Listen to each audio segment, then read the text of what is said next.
Bueno, muy bien.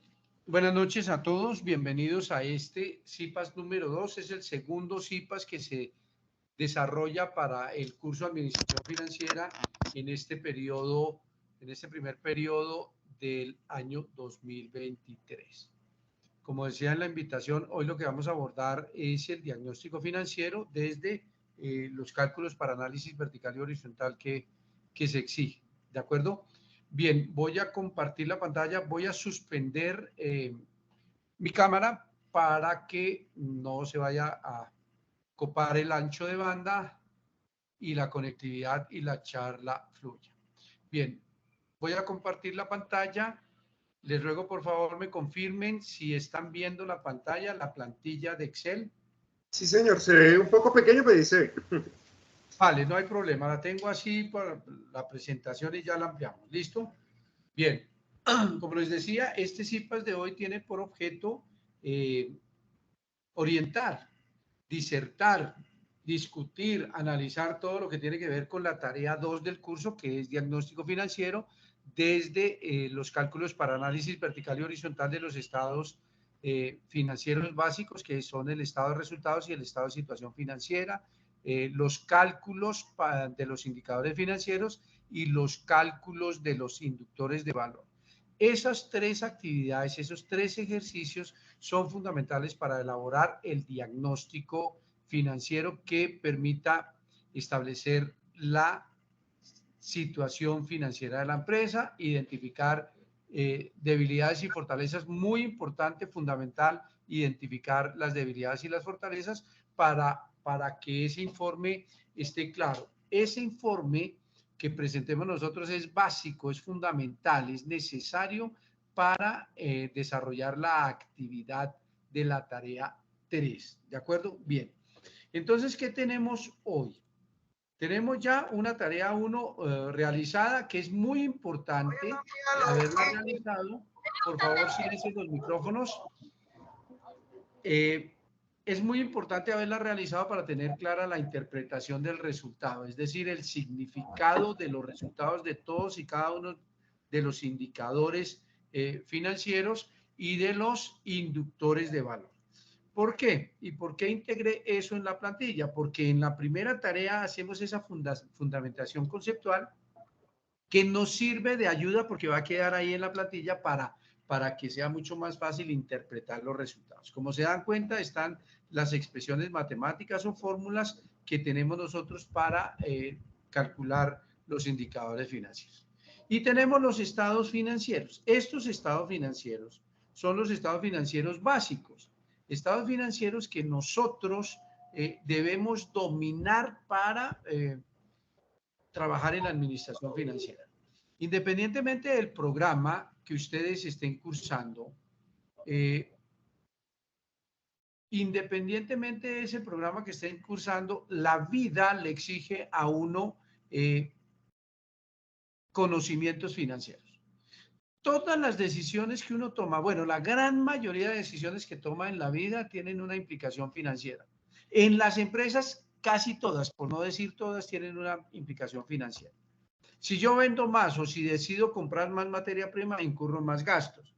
Si yo vendo más, entonces seguramente percibo mayores ingresos. Si yo despido a un empleado, tengo que indemnizarlo o tengo que hacerle la liquidación, etcétera. Si yo contrato un nuevo empleado, tengo que incurrir en más costos. Digamos que todas, absolutamente todas las decisiones en las empresas tienen un impacto financiero. Por tanto, dominar esos conceptos es fundamental en términos de administración financiera. Muy bien. Este ejercicio que tengo acá en la plantilla es un ejercicio con valores diferentes, así es que nada que ver con el ejercicio que tenemos para desarrollar como tarea, ¿de acuerdo?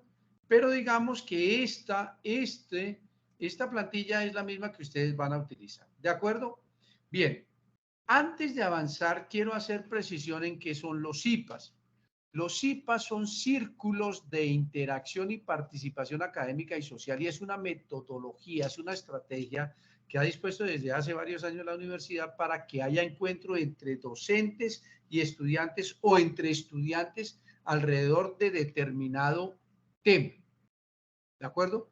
Entonces, esto no es una clase magistral, esto es un encuentro entre iguales, es decir, ustedes y yo somos iguales y vamos a disertar al respecto de los temas que tienen que ver con la tarea 2 del curso, que es diagnóstico financiero. Entonces, el primer tema son los cálculos para análisis vertical y horizontal. Óigase bien, cálculos para análisis vertical y horizontal, es decir, solamente hacer la formulación para obtener unos resultados. La pregunta es, ¿alguien ha tenido dificultad para hacer esos cálculos para análisis vertical y horizontal? Pueden activar el micrófono y comentarme quién ha tenido dificultades y con mucho gusto lo repasamos nuevamente. ¿Nadie? ¿Todos están bien? ¿Perfectos? No me dejen hablando solo, compañeros. Profe, Señora. profe, en ese cálculo para análisis vertical en el año 1, yo puse como fórmula igual C8 sobre C8. No me diga C8 sobre C8, dígame operacionales dividido entre operacionales. Vamos a hacerlo entonces. ¿Listo, Ángela? Entonces, la fórmula sencillamente pongo el igual, o algunos le colocan más, es válido. El valor de la cuenta de ingresos operacionales dividido entre el valor de la cuenta de ingresos operacionales. ¿Quién me dice por qué? ¿Por qué tiene que ser así? Derlo, adelante. Active su micrófono. No levante la Para, mano. Active su micrófono. Señor. para saber el porcentaje que corresponde a los gastos operacionales, en ese caso sería el valor total, entonces sería el 100%. Pero si tú colocas, digamos, el costo de que es menos, sería un porcentaje de acuerdo a esto. Perfecto. Bien, perfecto el concepto. Muy bien. Entonces, ¿cómo hago la formulación? Yo voy a comparar todas las cuentas del año 1 para saber qué proporción representan de los ingresos operacionales, ¿de acuerdo? Entonces, obviamente, el primero, como dijo Ángela en la formulación, va a representar, ¿cierto? El 100% porque se está comparando contra sigo mismo. Entonces, ¿qué hago? Hay un procedimiento en Excel que es fijar un valor para dejar siempre el cálculo que sea con ese valor. Y le doy función F4 y fíjense que queda como un signo de dólares al principio de la letra y otro al final de la letra. Le doy Enter y aquí corro ese modelo o corro esa formulita. Correrla es que me ubico en la parte inferior derecha y le doy clic sostenido y arrastro y ya están todos los cálculos. ¿De acuerdo? Eso no tiene pierde. ¿Qué significa esto? Que el costo de ventas y de prestación de servicios o el costo de producción es el 30% de los ingresos operacionales, que la utilidad bruta es el 69.73% de los ingresos operacionales y así sucesivamente. ¿De acuerdo? Y aquí voy a hacer una precisión. El costo de ventas y de prestación de servicios es para las empresas de servicios y el costo de producción es para las empresas que hacen un proceso de transformación para elaborar productos. ¿De acuerdo? Listo, muy bien. Entonces, fíjense que aquí yo lo que hice fue comparar todas las cuentas del año 1, del año 1, del año 1, del año 1, ¿de acuerdo? Listo, muy bien. Ahora, ¿qué hago con el año 2? Una pregunta, profe, como sacar el porcentaje de participación en cada uno de los ítems, ¿sí? Cada una de las cuentas, ítems De las no, cuentas. cuentas de los estados financieros, ¿de acuerdo? O con la Perfecto. terminología, ¿de acuerdo? Listo, muy bien. Vamos a hacer el mismo cálculo, vamos a comparar qué porcentaje representa cada una de las cuentas del estado de resultados con respecto a los ingresos operacionales. Entonces, como es del año 2, tomo el año 2 y lo divido entre el año 2, señora. Le doy F4 para fijar el valor, corro el modelo y me quedó listo el cálculo. Lo mismo, la misma interpretación. Ahora vamos a ver la variación absoluta. La variación absoluta es comparar si hubo un incremento o hubo una disminución del año 2 con respecto al año 1 o en el año 2 con respecto al año 1. ¿Por qué? porque el año 2 es el último año y entonces yo quiero saber si este año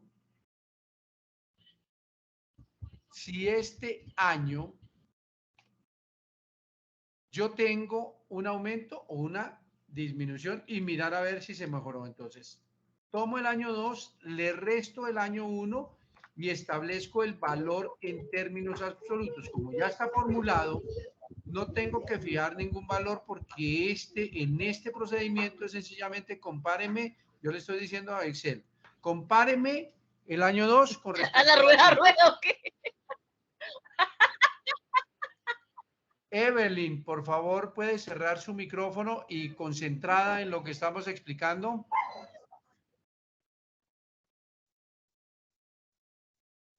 Derlo puede bajar la mano, por favor. Voy a silenciar a Evelyn. Bien, seguimos. Por favor, concentrados todos. Desactiven su micrófono y cuando vayan a intervenir lo activan. Decía entonces que comparaba qué pasó en el año 2 con respecto al año 1 en cada una de las cuentas para saber si hubo un incremento o una disminución. Obviamente, miren, fíjense que acá está todo en disminución. ¿Eso es bueno o es malo? No sabemos. Pero, por ejemplo, los ingresos disminuyeron.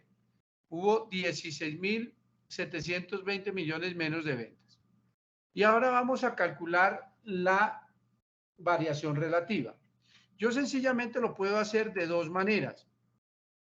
Voy a comparar la variación absoluta con respecto al año 1 para saber en cuánto porcentaje disminuyó o aumentó. ¿De acuerdo? Esa es una manera muy rápida de hacerle. Tomo la variación absoluta y la divido entre el resultado del año 1. ¿Por qué el año 1? Porque estoy comparando o estoy estableciendo en cuánto porcentaje se incrementó o se disminuyó esa cuenta. ¿De acuerdo? Ahora lo hacemos de otra manera con el estado de situación financiera. ¿Alguien está perdido con el cálculo? ¿Quiere una explicación? Listo. Entonces aquí, para darle la presentación, voy a quitarle la negrita en todas las cuentas que no lo requieren. Reitero, a efecto de dar presentación, voy a quitarla. Voy a quitarla y dejo en negrita los rubros principales del estado de resultados para resaltar justamente esos rubros que son muy importantes para el análisis. ¿De acuerdo? Muy bien. Ahora, ¿qué hacemos en el siguiente estado de resultados? Exactamente lo mismo. Entonces, ¿quién me explica, por favor, cómo debo hacer ese cálculo? Alguien que active el micrófono y me indique como si yo fuese un aprendiz o como si yo fuese un estudiante para que nos quede claro cómo es el procedimiento. ¿Quién se anima?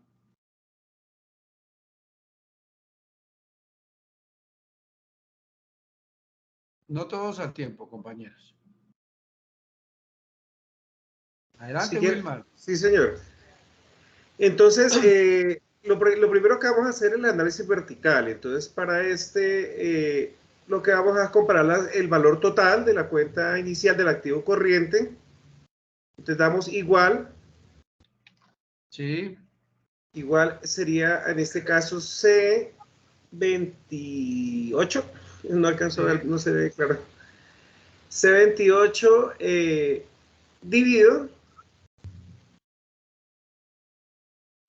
Sí, ya está dividido entre... El mismo, C28 en este caso, y fijamos C28.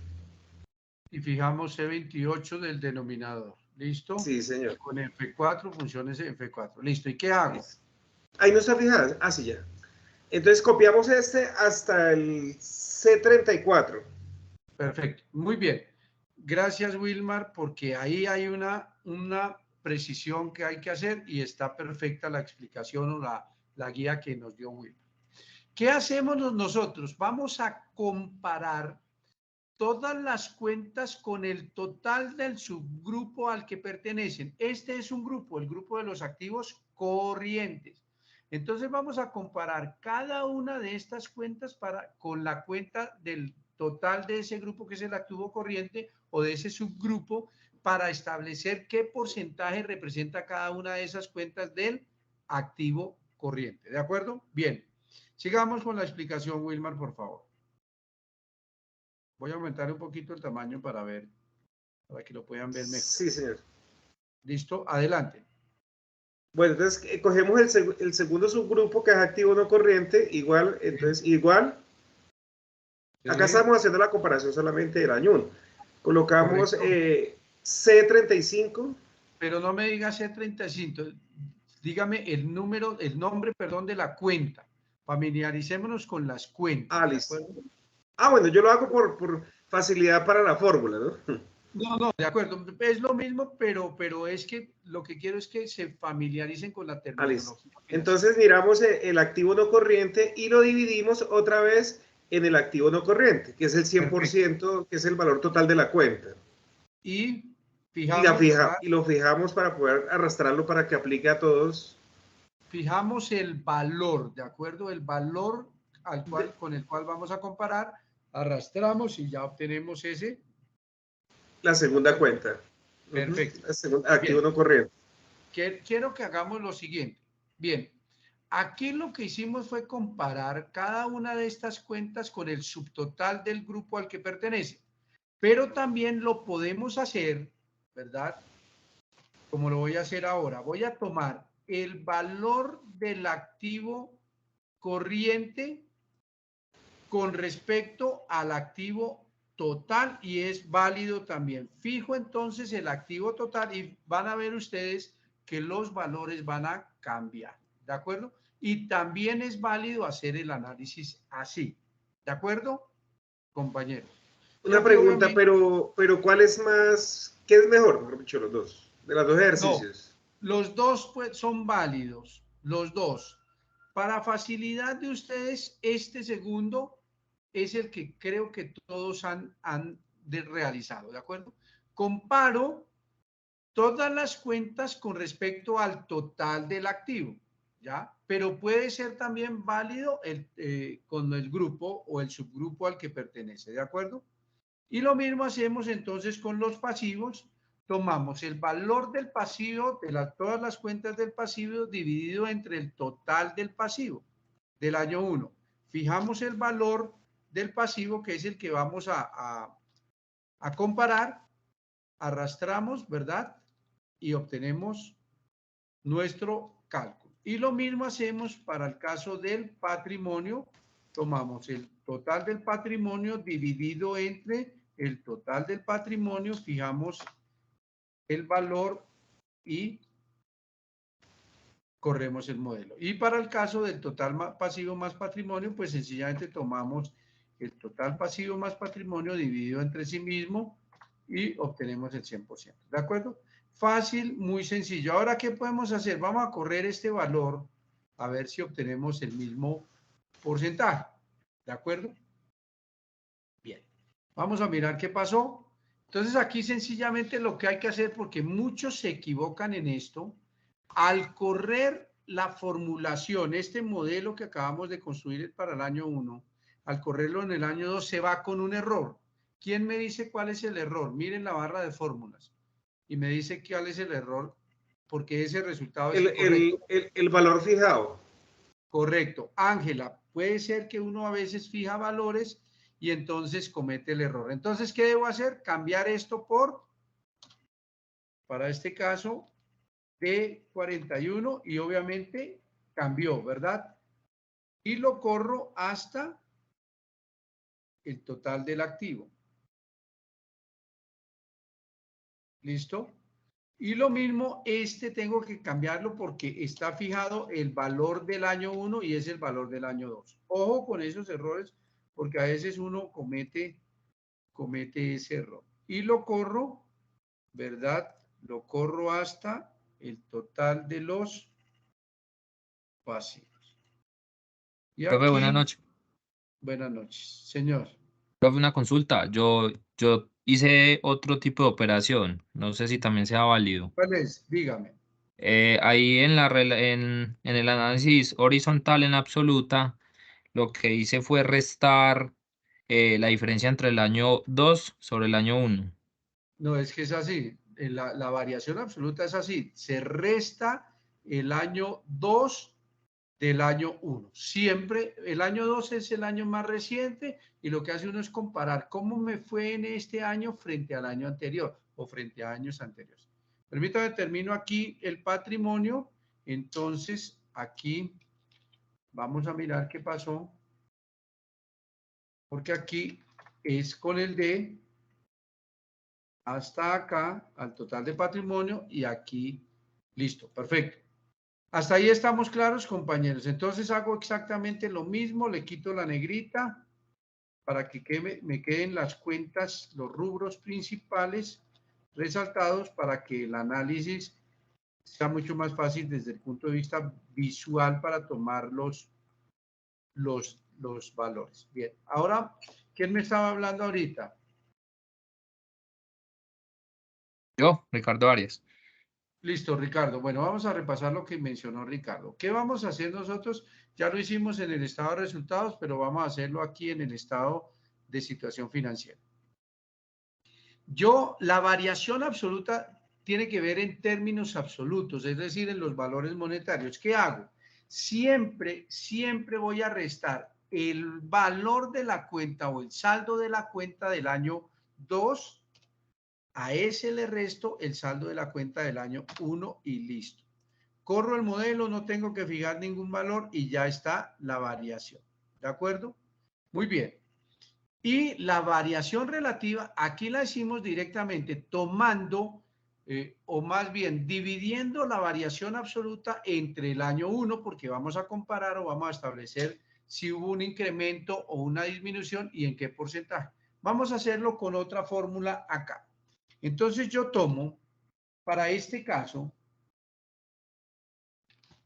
le doy igual y abro paréntesis y tomo la cuenta del activo corriente del año 2 y la divido entre la cuenta o el saldo de la cuenta del activo corriente del año 1 y a eso le resto la unidad para que me aparezca de una vez en términos porcentuales. ¿De acuerdo? Y corro el modelo. Fíjense que son dos caminos.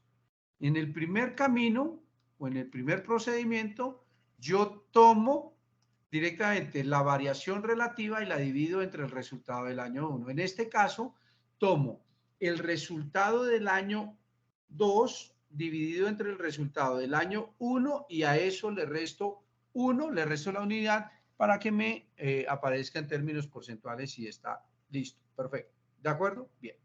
Aquí tengo que hacer una precisión y es que algunos estudiantes, no sé por qué, diligenciaron esta columna que claramente dice proyección año 3 y ahí hay unos comentarios que los guían a ustedes para que ustedes, por favor, con esos comentarios o notas, tengan en cuenta qué es lo que se va a decir. Ahí está diciéndose claramente que que la proyección se deben tomar para el año, para la tarea 4. Este incremento se toma de lo que se haga en la tarea 3 y el año 3 es para la tarea número 4. ¿Listo? Creo que no hay mayor dificultad en eso. ¿De acuerdo? Bien. Ahora sí, creo que Ángela había comentado y quienes habían comentado acerca de dificultades para los cálculos de los indicadores financieros. Ahora sí, ¿qué dificultades han tenido? Los escucho. Profe, buenas noches. ¿Con quién hablo? No veo quién me está hablando. Ah, listo, Tania. Adelante, Tania. En los activos realizables para la razón de tesorería, ¿es la suma de inversiones a corto plazo, deudores, clientes, otros inventarios? No, solo los clientes. Solo los clientes porque los valores realizables son aquellos valores o activos que son fácilmente convertibles en dinero. Entonces, con las cuentas por cobrar a los clientes son fácilmente negociables. ¿Por qué? Porque yo puedo tener una cantidad de facturas para cobrarle a mis clientes y yo las puedo vender, ¿verdad? Entonces, esa operación de la venta de cartera me permite tener liquidez, ¿de acuerdo? Entonces, para ese indicador que involucra esa cuenta de los activos realizables, se toma la cuenta de clientes. ¿Listo? Ya ahorita lo miramos en algún ejercicio. ¿Quién más tiene inquietudes al respecto? Bueno, ¿están viendo la pantalla? ¿Es legible o le incremento un poco más el tamaño?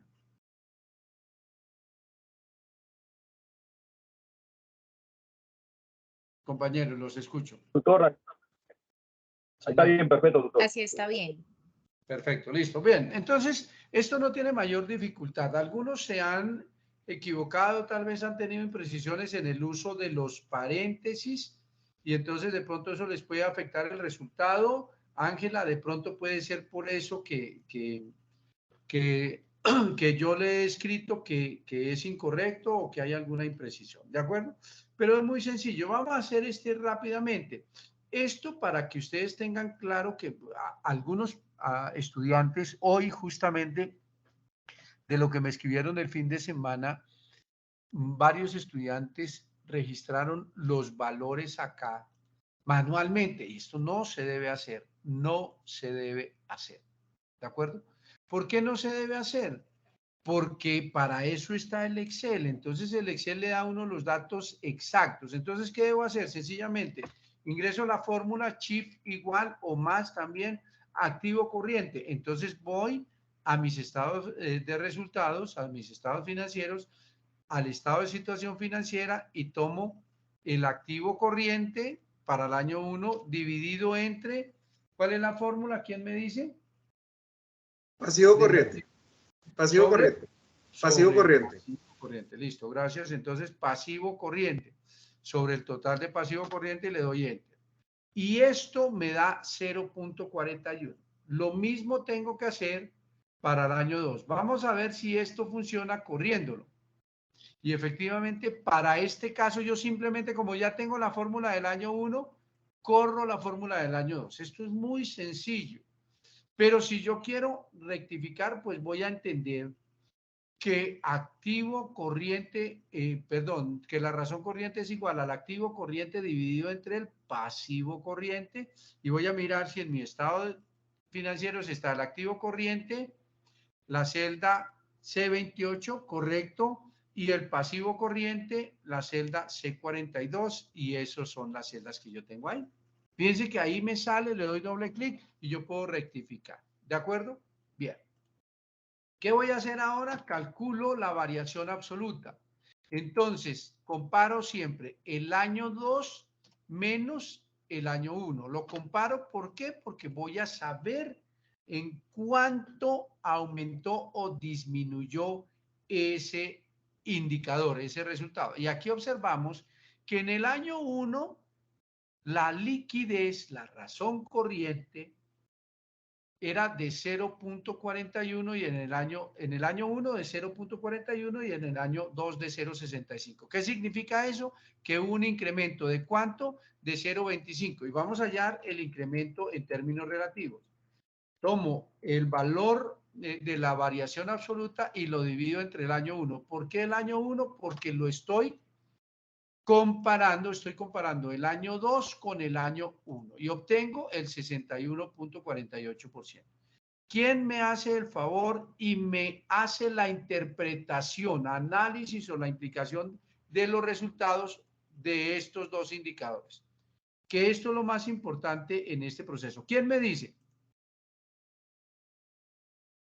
No importa que se equivoquen, para eso estamos acá, para que exploremos, para que nos pongamos de ¿Quiere, acuerdo. profe, termino el ejercicio y para ver que sí tengo razón? No, dígalo acá de una vez. Listo, perfecto, bueno, profe. Quiere decir que en el año 1 tuvo la razón corriente el 41% y en el año 2 del 65%. La variación pues sería la diferencia entre un año y el otro, la variación absoluta, y la variación relativa sería el 61.4%. Lo que le iba a preguntar es que si todos estos otros resultados del año 1, el año 2 y la variación absoluta no deberían ir en porcentaje. Buena pregunta. ¿Usted qué cree? Pues yo pensaría que debería ir en porcentajes. ¿Por qué? Porque son resultados de porcentaje, de participación. No, No, no. Bien. Esa pregunta es una pregunta muy interesante, Wilmar, muy válida, muy pertinente. ¿Ya? Entonces, ustedes debieron, yo aquí hice este ejercicio muy sencillo, digamos que yo coloqué la interpretación del resultado, el significado de ese resultado en la tarea, en la primera tarea del curso, para que ustedes, pues para no facilitar la tarea, porque quienes deben apropiar esos conceptos son. La razón corriente lo que mide es la capacidad que tiene la empresa para pagar, para cumplir las obligaciones de corto plazo. Entonces, si ustedes estudiaron, que es la idea de esa primera tarea, que hayan estudiado la interpretación, el resultado, la interpretación del resultado, el significado de ese resultado, van a entender o van a mirar, o lo que se va a leer acá, es que por cada peso que yo debo, que la empresa debe, tiene 41 centavos. Entonces, en el año 1, por cada peso que debía, tenía la capacidad de pagar 41 centavos. En el año 2, por cada peso, tenía que pagar, tenía como capacidad para pagar 65 centavos. ¿Por qué no se presenta en porcentaje? Porque aquí pudiera ser el 41% o el 65%, pero tal vez la interpretación no es tan sencilla. ¿De acuerdo? Entonces aquí simplemente, por cada peso que tengo como deuda en el año 1, tengo 41 centavos para pagar esa deuda. Y en el año 2, por cada peso tengo 65 centavos. Ahora la pregunta que yo les hago a ustedes, ¿por qué razón corriente? ¿Qué es la razón corriente? ¿Por qué se compara el activo corriente con el pasivo corriente? ¿Quién me dice? es lo que tengo con lo que debo. Sí, pero no. ¿Quién me dice? César, Carlos Alberto, Andrés Felipe, Alma, Aide. Participemos todos y metámonos en este cuento y verán que nos va súper bien. Adelante, John. ¿Quién se anima? No nos dejen hablando solos. Tutor, Señor. pues lo analizo como si fuera la capacidad de endeudamiento de una empresa. No es la capacidad, Claudia, no es la capacidad de endeudamiento. Fíjense que estamos hablando de razón corriente. Esos 5 indicadores que están ahí. Por eso tienen un nombre, indicadores de liquidez. ¿Qué es la liquidez? Esta es la liquidez corriente. ¿De acuerdo? ¿Quién me dice? Fíjense que eso es lo más importante, es saber de qué estamos hablando. La liquidez es lo que tengo yo disponible para poder gastar, pagar. Sí, disponible. ¿Y por qué se Es la habla? capacidad con la que cuenta la empresa para pagar sus obligaciones a corto plazo. Esa es la clave, Ángela. A corto plazo. Por eso yo les pregunté, ¿por qué activo corriente y por qué pasivo corriente? Porque esto significa, fíjense que yo cuando hice el análisis no les dije, por cada peso que yo debo a menos de un año, a un plazo menor o igual a un año, cuento con 41 centavos para pagarlo. ¿De acuerdo? Entonces, ¿qué significa? Que yo dentro de mis activos corrientes, si necesito pagar todo ya, al realizar esos activos, al venderlos, digamos, o a convertirlos, más bien el término es convertirlos en dinero contante y sonante, como dijo Wilmar ahora, en disponible, por cada peso que debo, cuento en el año 1 o contaba en el año 1 con 41 centavos, en el año 2 con 65 centavos. ¿De acuerdo? Pero aquí en las implicaciones no vayan a escribir eso, porque eso es describir lo que hay. Describir lo que hay es evidente. Pues sencillo. Por cada peso que yo debo, en el año 1 tengo 45 centavos, perdón, 41 centavos para pagar. Y en el año 2 tenía o tengo 65 centavos. Pero eso es evidente porque los resultados están ahí. La implicación de ese resultado es lo que realmente permite establecer si hay una debilidad o hay una fortaleza. Y eso depende de muchos factores. Para el caso de la liquidez, entonces, ¿qué pasa si a mí las personas que yo les debo me ejecutan, me cobran todo inmediatamente?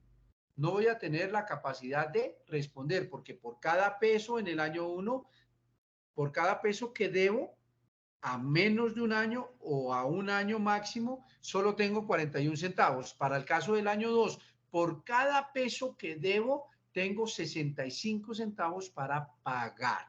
¿De acuerdo? Entonces, lo que ustedes tienen que hacer es interpretar si estos resultados son buenos o son malos.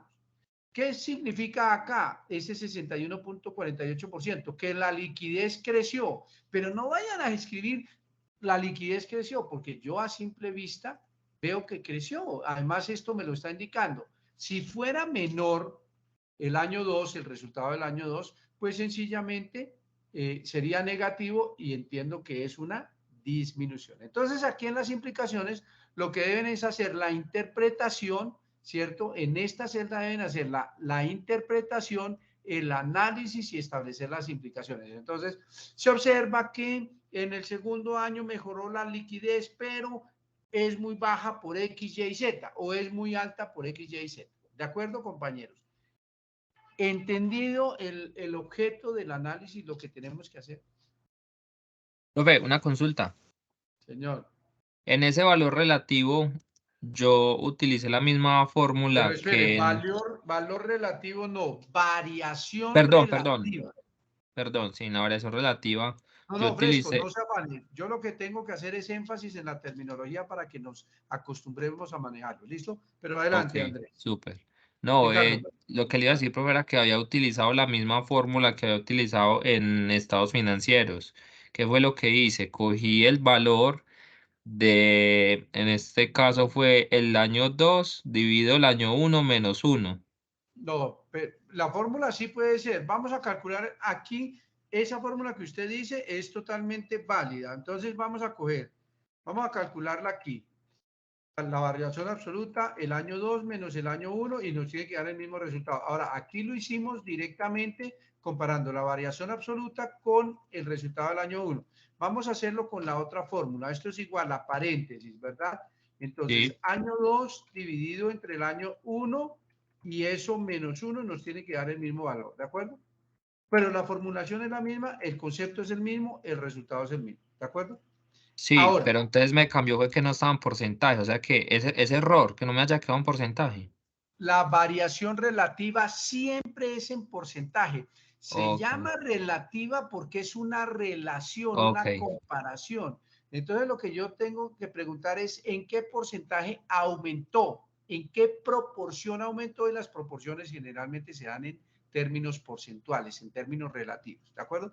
Y bien, y Ricardo me hace acordar de un estudiante o dos estudiantes que me han enviado avances que hicieron estos cálculos, pero con las cuentas de los estados financieros. No, no se debe hacer. Acá viene la indicación. En estas celdas debe calcular la variación absoluta del indicador del año 2 con respecto al indicador del año 1. Es decir, que ahí está el soplete. Entonces, muchos seguramente han pasado por encima de estas notas o de estos comentarios que yo, con mucho esfuerzo, con mucho trabajo y con mucho tiempo que eso me demandó, les incluí esto para que sea más fácil. ¿De acuerdo, compañeros? ¿Hasta ahí vamos bien? Entendido, muchas gracias. Listo, Ricardo. Perfecto. Por ahí, John. Profe, buenas Señor. noches. ¿Quién me está hablando que no lo veo? Juan David Sánchez. Listo, Juan David, adelante. Oye, una pregunta es que en la plantilla que yo tengo, en valor absoluta y en valor relativa, no me aparece ningún comentario. No, tiene que aparecerle, hermano. Eso sí, la plantilla es para todos. Pero no me diga valor absoluta ni valor relativo. Variación absoluta y relativa. Variación, eso, profe, sí, señor. ¿Listo? No, Juan David, con seguridad en todos está. Vuelva y descargue la plantilla, ¿de acuerdo? Pero con todos, con Volver. absoluta certeza está todo. ¿Listo? Sí, porque pues en este momento estoy aquí en el otro computador y teniendo la web por el celular y no me aparece. No, pero con seguridad eso, tal vez que su versión de Office 365 sea desactualizada o la de Excel, pero los comentarios, esos comentarios que están ahí, aparecen en todas, con absoluta seguridad, Juan David. ¿Listo? Y bueno, ahí vale la cuñita para todos, ¿no? Todas estas son indicaciones que yo les hago para que ustedes tengan la orientación. Ahí está una ayuda supremamente valiosa. Mire, aquí en el informe de diagnóstico hay muchos tips. Mire que aquí aparece como una banderita y yo solamente pongo el mouse ahí y ahí aparece. Aparece toda la orientación, 7 indicaciones. Bueno, ahí son 9 indicaciones, 10 indicaciones para elaborar el informe de diagnóstico financiero. ¿De acuerdo? Entonces ahí está, muy fácil, muy sencillo. Hasta para las conclusiones yo les incluí comentarios, les incluí notas orientadoras que les permiten hacer las cosas de la mejor. ¿De acuerdo? Bien. Preguntas, quiero que me hagan preguntas Profe, de las qué pena te interrumpo. Adelante, Claudia. Alejandra. Jenny, Alejandra. Profe, es que tengo una pregunta respecto a los inductores de valor con el flujo de caja libre. Ajá. No tengo aquí el equipo a la mano, entonces si me puedes ayudar pasando la hojita y te digo exactamente cuál es mi inquietud. Perfecto, Jenny, Alejandra. Pero antes que haga la inquietud, dice que aquí están las orientaciones, ¿no? Bien. Estos inductores de valor son muy fácil de calcular y muy rápido de calcular. Recomendación 1A. Los cálculos de estos inductores de valor, de algunos inductores de valor exigen, o para los cálculos de algunos inductores de valor se deben tomar algunos otros inductores de valor. La idea es que ustedes tomen los resultados o los valores de los inductores de valor directamente de esta hoja y no de los estados financieros. Por ejemplo, la utilidad operacional después de impuestos la calculan aquí en esta tercera celda que estoy resaltando. Hay otros indicadores que requieren el resultado de la utilidad operacional después de impuestos. Algunos estudiantes han tomado el valor que está en el estado de resultados y no es tan preciso. Entonces la idea es que tomen todos esos resultados de acá. Por ejemplo, ya ahorita me hizo acordar Alejandra a ese respecto. Por ejemplo, acá, ustedes deben calcular el EBITDA, ¿cierto? Por acá debe estar el EBITDA. Entonces el EBITDA, no, mentiras, el EBITDA está acá en el penúltimo indicador. ¿De acuerdo? Ingresos antes de intereses, impuestos, depreciaciones y amortización. Entonces, la recomendación es que los inductores de valor, cuando piden o para cuyo cálculo requieren los valores de otros indicadores, se deben tomar de esta hoja o de la hoja de indicadores financieros. ¿Por qué? Porque el EBITDA lo calculamos acá y en el estado de resultados hay un EBITDA. EBITDA aquí no es correcto, digamos, no es preciso. ¿Por qué? Porque EBITDA significa Earning Before Interest, Taxes, Depreciations and Amortization. Ingresos o utilidades antes de impuestos, antes de intereses, impuestos, depreciaciones y amortizaciones. O sea que yo tengo que sumarle estas cosas a esa utilidad operacional. ¿De acuerdo? Entonces, como aquí está calculado con mayor precisión, cuando lo pidan en la hoja de inductores de valor, que por acá está, fíjense, voy a resaltarlo acá, aquí me piden que lo calcule con el EBITDA. ¿De dónde debo tomar el valor? De acá, del EBITDA, no del EBITDA del estado de resultados. ¿De acuerdo? Lo mismo.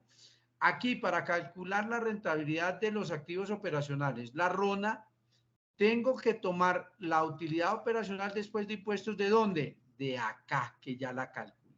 ¿De acuerdo? ¿Está clara la indicación? Ahora sí vamos a mirar lo que dice Alejandro. ¿Cuál era el indicador? El flujo de caja libre, ¿verdad?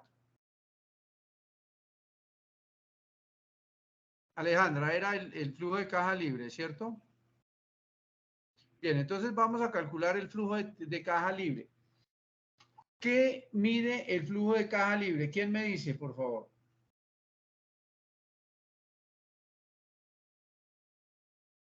¿Quién me dice que mide el flujo de caja libre? Ángela, por ejemplo, ahí sí se pudieran sortear puntos para que demuestren si realmente han apropiado el concepto. ¿Quién me dice, compañeros? ¿Ninguno? Jader. Adelante, Alma Giovanna. Se activó el micrófono. Jader, que está levantando la mano. Sí, Adelante, profe. adelante. Dice, pues en lo que yo averigüé, en lo que yo estudié y coloqué en la tarea 1, nos dice que indica tanto el dinero o los recursos que se pueden destinar para algo más que el capital de trabajo. Es decir, el pago de pasivos o la retribución a los socios. Bien, vamos a mirar a ver qué. Entonces, bien, se salvó Alma porque quería que me dijera justamente eso que se hizo en la tarea 1. Entonces, cuando yo voy a la tarea 1, esto no se trata la tarea 1 de diligenciar una tabla porque sí, copiar y pegar los conceptos que conseguimos de internet. Vamos a mirar a ver aquí qué dice el flujo de caja libre. Fíjense acá. Dinero disponible para retribuir a los inversionistas luego de restar el capital de trabajo neto operacional y la inversión en activos fijos. O sea, el flujo de caja libre es la cantidad de dinero que me queda disponible al final del año o al final de un periodo para entregarle a mis inversionistas de la empresa sus rendimientos. Así de claro, sus rendimientos. ¿De acuerdo? Entonces yo lo que tengo que hacer es primero saber de qué se trata este indicador. Entonces, flujo de caja libre, ¿cuánto dinero me quedó para darle los rendimientos a los inversionistas? ¿Cierto? Lo que me quedó después de cubrir el capital de trabajo neto operacional y después de hacer las inversiones. Fíjense que aquí en la expresión matemática, en la fórmula está, flujo de caja libre es igual al flujo de caja bruto menos el capital de trabajo neto operativo y menos la inversión en propiedades, planta y equipo. Cuando se termina un año, un periodo, generalmente el gerente le presenta a los accionistas un proyecto de distribución de utilidades o un proyecto de asignación de esos recursos. Y entonces les dice, mire, ya cubrí todas las deudas, ya pagué a mis proveedores, ya le pagué a los bancos, ya le pagué a los empleados y a hoy me quedó esta cantidad de dinero. Para capital de trabajo necesito tanta cantidad de dinero, tanto disponible y propongo hacer unas inversiones en X, Y, Z. Vamos a comprar maquinaria, vamos a comprar equipos, vamos a comprar muebles, vamos a comprar un terreno, etcétera. Vamos a hacer una construcción de unas bodegas, de unos talleres, lo que sea. Y al final me va a quedar tanto libre. Libre significa que no tengo ningún compromiso que atender con esos recursos para distribuirlo a ustedes. Y entonces los accionistas dicen, sí señor, estamos de acuerdo, invierta, deje tanto para capital de trabajo, destine tanto para la propiedad, planta y equipo y lo demás lo distribuimos. Hasta ahí está claro el concepto de flujo de caja libre. Si alguien tiene alguna pregunta, bienvenido. Y sigo yo con el cálculo. Entonces, el flujo de caja libre es un indicador supremamente importante para medir justamente la capacidad que tiene la empresa para generar recursos para sus accionistas. Entonces, el flujo de caja libre es el flujo de caja bruto miércoles, pero como no lo he calculado, entonces primero tengo que calcular el flujo de caja bruto. Entonces me voy al flujo de caja bruto y miércoles no lo puedo calcular porque no he calculado la utilidad operacional después de impuestos ni los otros gastos operacionales. Entonces, ¿qué tengo que hacer antes de llegar a ese indicador? Haber calculado los gastos operacionales. Vamos a hacer el ejercicio rápidamente de los gastos operacionales y de los otros indicadores si alcanzamos. Entonces, los gastos operacionales son iguales a, ¿qué me dice la fórmula? ¿Qué me va guiando? Gastos operacionales de administración. ¿Dónde los encuentro? En el estado de resultados. Gastos operacionales de administración. Lo tenemos por acá. Mire, aquí dice en el estado de resultados operacionales de administración. Y eso, a eso le sumo los gastos operacionales de ventas que están en la celda inmediatamente inferior.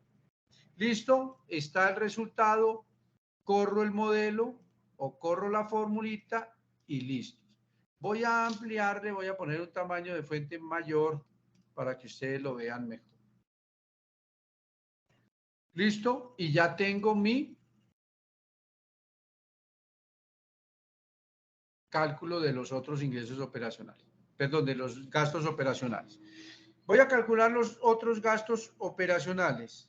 Entonces me está diciendo que es igual a las depreciaciones más las amortizaciones. Entonces, ¿dónde los tengo? Sencillamente, la depreciación está en el estado de resultados. Por aquí tenemos las depreciaciones más las amortizaciones. Y rápidamente obtengo el resultado. Corro el modelo para el año 2 y listo. Perfecto. Fíjense que no me demoro en hacer esos cálculos porque es que aquí ya está la forma. La utilidad operacional después de impuestos es igual a la utilidad operacional, que la tomo ¿de dónde? Pues del estado de resultados y le resto los impuestos, que aquí está rápidamente, y obtengo el resultado. ¿Alguien tiene dudas al respecto de los procedimientos que he desarrollado hasta el momento? Corro el modelo y obtengo el del año 2. Ojo, porque en algunos indicadores no se puede correr ese modelo tan fácilmente. Bien, justamente acá, miren que yo tomé la fórmula de los impuestos, voy a resaltar aquí en la barra de fórmulas los impuestos del año 1. Y aquí al correr la fórmula me toma esos impuestos. Entonces, ¿qué tengo que hacer? Cambiar ese valor y tomar los impuestos del año 2. Y obviamente cambia el resultado. ¿De acuerdo? Pilas con eso. Entonces tienen que mirar esos resultados. Y así sucesivamente. Bien. Los activos operacionales, entonces, es igual al total del activo. Entonces, activos operacionales, ¿dónde los encuentro? El total del activo está acá. Entonces, los activos operacionales es el total del activo. Y lo tenemos por acá para el año 1 y lo corro para el año 2. ¿De acuerdo? Muy bien. Vamos a mirar entonces si podemos calcular el flujo de caja bruto. Entonces, el flujo de caja bruto es igual a la utilidad operacional después de impuestos que está aquí, ¿cierto? ¿Quién me dice cuál es la fórmula del flujo de caja bruto? Más están distraídos, más los otros gastos operacionales. Y aquí tengo el resultado. Corro el modelo y tengo el resultado. Alejandra, ¿cómo vamos hasta ahí? Alejandra, que fue quien me hizo Bien, la pregunta. profe, bien. Qué pena, es que venía por la calle y no podía responder. Tranquila. Bueno, listo, vale. Vamos a calcular entonces el flujo de caja libre. Ay, pero no hemos calculado ni el valor de la propiedad, planta y equipo, ni el valor del capital de trabajo neto operacional. Vamos a calcular entonces el capital de trabajo neto operacional, que es igual a el capital de trabajo operativo miércoles. Entonces no lo he podido calcular, tengo que calcularlo. Entonces, capital de trabajo operacional. Fíjense que esto es un encadenamiento, esto no es decir, no es llegar a desarrollar esos cálculos porque sí, es hacerlos juiciosamente, detenidamente y uno por uno en el orden que están apareciendo o que aparecen en la plantilla. Entonces, el capital de trabajo operacional es igual al disponible. Entonces, voy a buscar el disponible. ¿Dónde está el disponible? Por acá.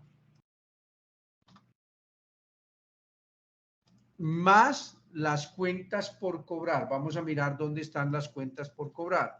Más las cuentas por cobrar. ¿Cuáles son las cuentas por cobrar? Ya lo habíamos dicho, las cuentas por cobrar a clientes.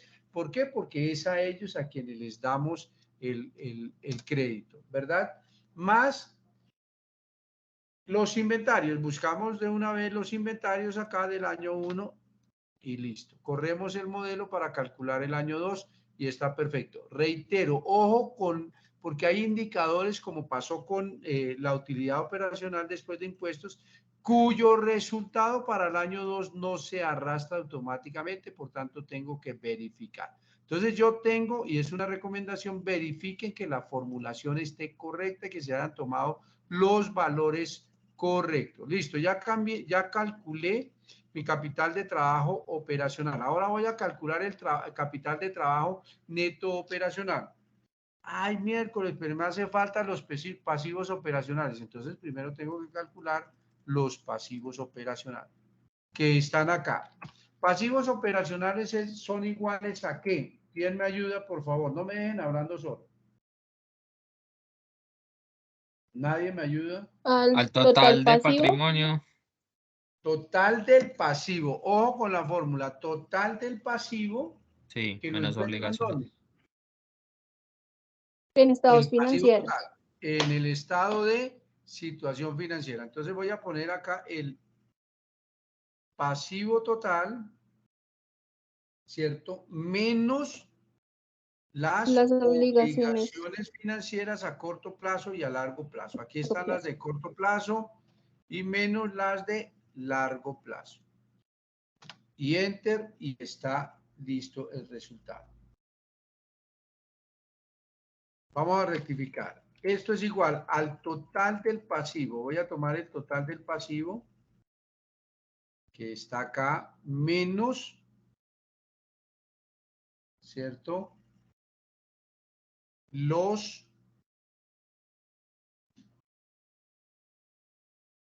Las obligaciones financieras a corto plazo.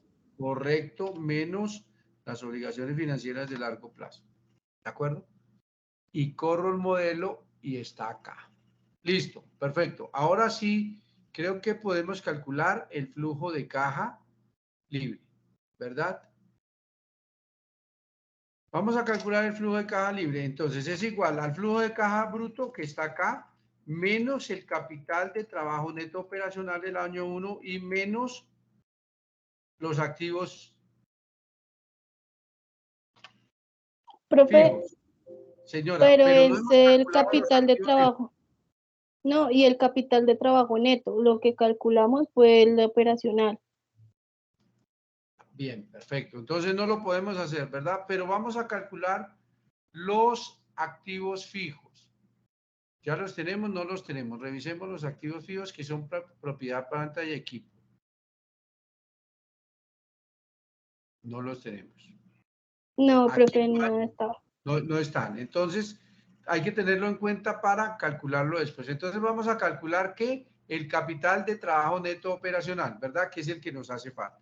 Capital de trabajo neto operacional es igual a el capital de trabajo operacional menos los pasivos operacionales que ya los calculamos, que están acá. Enter y calculamos el del año 2. ¿De acuerdo? Ahora sí vamos a calcular entonces nuestro capital de trabajo neto operacional. Capital de trabajo neto operacional ya está y ahora sí vamos a calcular el flujo de caja libre. Entonces el flujo de caja libre es igual al flujo de caja bruto menos el capital neto operacional. Menos, fíjense que está aquí, activos fijos. Y aquí hay una convención. Algunos se han pasado esa convención y no la han no la han tenido en cuenta. Y activos fijos significa propiedad, planta y equipo. ¿Dónde encuentro esa cuenta? Algunos me han hecho esa pregunta. Pues voy a los estados financieros y voy al estado de situación financiera y encuentro aquí la cuenta propiedades, planta y equipo. Como estoy en el año 1, tomo ese valor y obtengo el flujo de caja libre. ¿De acuerdo? Bien, hasta ahí, ¿cómo vamos? Alejandra, que había hecho la pregunta. Bien, profe, pero tenía, pues la pregunta era en la inversión de la propiedad. Pensé que tenía que, digamos, hacerse la operación de la Sí, planta de señora. equipo del año Sí, 2 menos señora. 1 para poderlo calcular. Correcto. Entonces, el del año 2, ahí como está, es incorrecto, porque aquí la convención nos está diciendo que la inversión en propiedad, planta y equipo del año 2 es igual a la inversión en propiedad, planta y equipo del año 2 menos la del año 1. Y entonces tengo que hacer una corrección en la formulación. ¿De acuerdo? En la formulación del año 2. Entonces, ¿qué tengo que hacer? Hacer la operación acá de los estados financieros. Tomo un paréntesis o le incluyo un paréntesis, ¿verdad?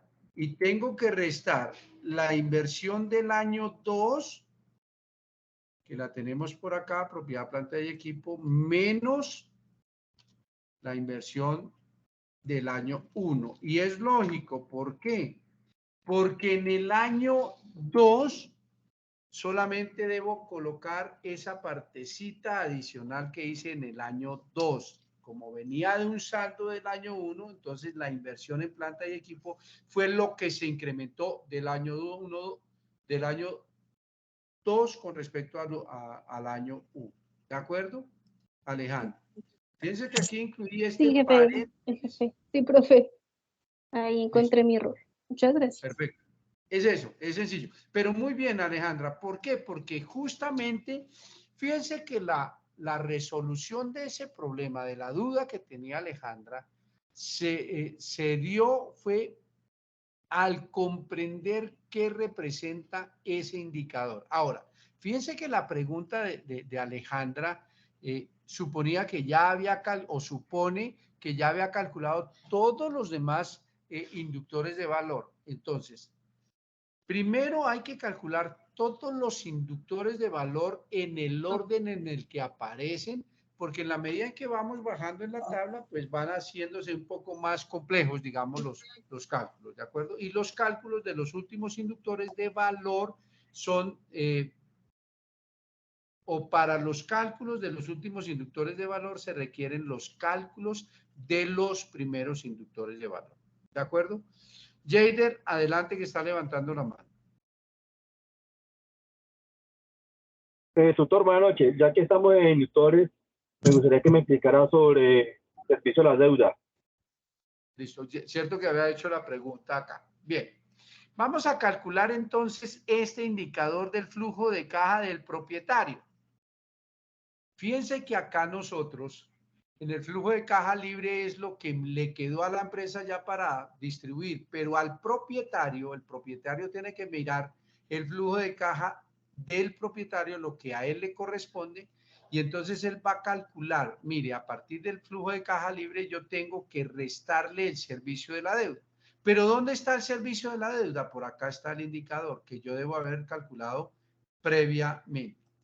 Y el servicio de la deuda, aquí está definido claramente que es igual a los abonos a capital más los intereses pagados. ¿Dónde encontramos este resultado o estos valores? Y ahí muchos se han equivocado. Vamos a calcular el servicio de la deuda.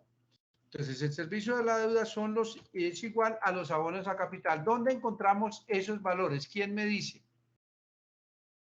¿Quién me dice?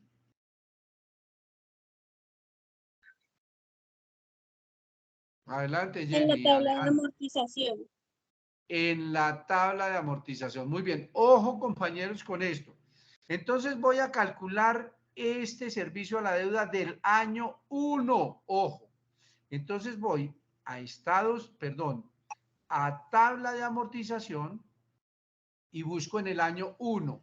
¿Qué hay aquí? Cuota fija, aquí están los periodos. Periodos, cuota fija, intereses, capital y saldo. Entonces, la expresión matemática para calcular ese inductor de valor del servicio de la deuda me dice que es el saldo del capital más, o más bien, lo que se pagó de capital, óigase bien, lo que se pagó de capital en el año 1 más los intereses. ¿Por qué tomo estos valores? Y ya vamos a rectificar. Porque esta es la suma de los intereses pagados en el primer año, fíjese, del mes 1 al mes 12. Y esta es la suma de los abonos a capital que se hicieron en ese primer año. Entonces, ¿yo qué hice acá? Calcular, voy a hacerlo nuevamente, el servicio de la deuda en el año 1, que son ¿qué? Los abonos a capital más lo que pagué por intereses en el año 1. Y muchos hacen esto y corren el valor, corren el modelo o la fórmula y es incorrecto. Vayan allá, observen acá en sus pantallas que lo que tomamos fue la tabla de amortización, la columna, o más bien la celda D20 y la celda C20, que están acá en la tabla de amortización. Miren, celda C20, celda D20. Si yo corro el valor, para el año 2 está tomando la celda E20 y la celda D20. Vamos a mirar aquí cuál es la E20. Acá está vacía, más la de 20, esta, y obviamente solo tomó esos 7.254, es incorrecto y no tiene lógica. Entonces ese indicador no puedo correr el modelo. Entonces, ¿qué hago? Nuevamente hago el cálculo, voy a la tabla de amortización y tomo el segundo año. El segundo año son los 12 meses. Entonces, ¿cuál es el valor? Este saldo, que es la sumatoria del capital más la sumatoria del interés o de los intereses en el segundo año. Vamos a verificar. En el segundo año, obviamente el segundo año empieza en el mes 13 y termina en el mes 24. Por tanto, el capital que yo he pagado en ese año es la suma de esos abonos de capital o abonos a capital en ese año. Y el pago de intereses es la sumatoria de los intereses que pagué en el año 2. ¿De acuerdo? ¿Quién fue el que me hizo la pregunta? Fue Jader, si no estoy mal, acerca del servicio de la deuda. ¿Hasta ahí estamos claros, Jader? Sí, señor. Sí, señor. Gracias, doctor. Tenía esa duda. Perfecto, muy bien. Ahora, ¿qué vamos a hacer?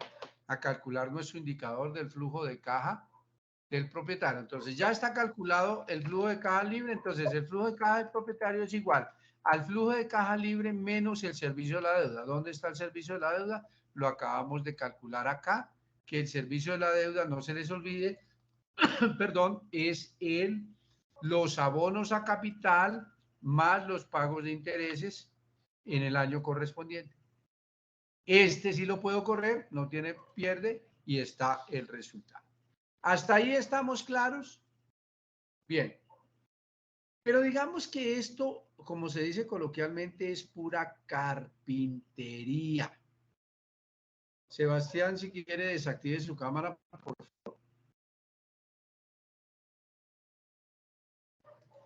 Si tiene alguna pregunta, adelante. Bien. Creo que vamos bien. Ahora, ¿qué tenemos nosotros que hacer? Bajo el supuesto de que ya tenemos todos los indicadores financieros calculados, toditos todos, y todos los inductores de valor calculados, fíjense que con la pregunta de Alejandra casi calculamos todos los indicadores. Entonces, lo más importante no es esto, claro, esto es importante, pero lo más importante es el análisis. Entonces, vamos a hacer el análisis acá. ¿Qué hago yo? No voy a hacer la descripción, sino voy a analizar. a interpretar los resultados. Entonces, voy a escribir mi análisis. La liquidez corriente, bueno, vamos a ponerlo acá, la razón corriente mejoró en el segundo año. Sin embargo,